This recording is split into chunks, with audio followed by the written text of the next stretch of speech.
एकाही जागेवर विजय न मिळवता आल्यानं राज ठाकरे आणि उद्धव ठाकरे यांच्या चिंतेत वाढ झाली आहे। तर दुसरीकडे भाजप आणि महायुतीकडून आता ठाकरे बंधूंवर सडकडून टीका केली जाते। मात्र या सगळ्यात शशांक राव यांच्या पॅनलने 14 जागांवर दणदणीत विजय मिळवला आणि सर्वांना आश्चर्याचा धक्का दिला। त्यामुळे एकाच वेळी बलाढ्य महायुती आणि ठाकरे बंधूंना मात देणारे शशांक राव नेमके कोण असा प्रश्न अनेकांना पडलाय। शशांक राव हे गेल्या अनेक वर्षांपासून कामगार संघटनांसोबत सक्रिय असून कामगारांच्या अनेक आंदोलनात त्यांनी महत्त्वाची भूमिका बजावली आहे। तसा काम करण्याचा अनुभवही त्यांच्या पाठीशी आहे।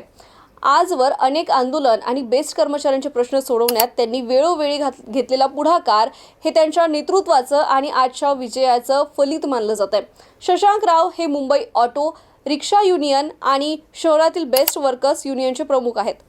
हे कामगार संघटनेचे नेते शरद राव यांचे पुत्र आहेत। 8 वर्षांपूर्वी शशांक राव यांनी त्यांच्या पदार्पणातच मोठ्या ऑटो रिक्षा युनियनच्या संपाचं नेतृत्व करत ते यशस्वी केलं होतं।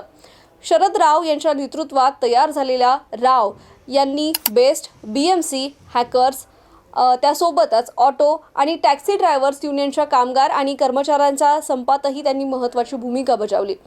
लोकसभा निवडणुकींपूर्वी शशांक राव यांनी जनता दल युनायटेडचे महाराष्ट्र प्रदेशाध्यक्ष पदाचा राजीनामा देत भाजपमध्ये प्रवेश केला होता। त्यांच्या या पॅनलने आणि त्यांच्या उमेदवारानं 14 जागांवर दणदणीत विजय मिळवून सर्वांना आश्चर्याचा धक्का दिलाय।